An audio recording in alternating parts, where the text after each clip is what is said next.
I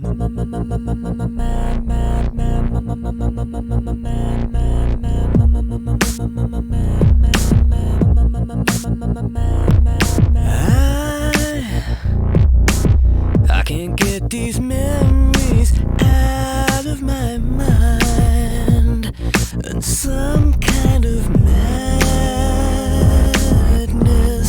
has started to evolve.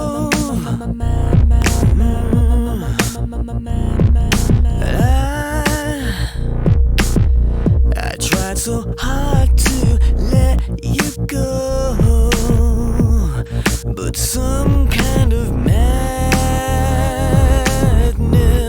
is swallowing me whole.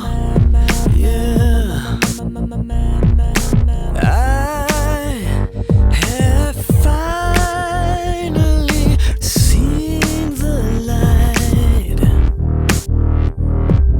and I have finally realized what you mean.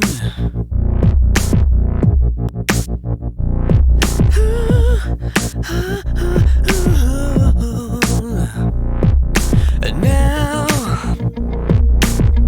I need to know, is this real?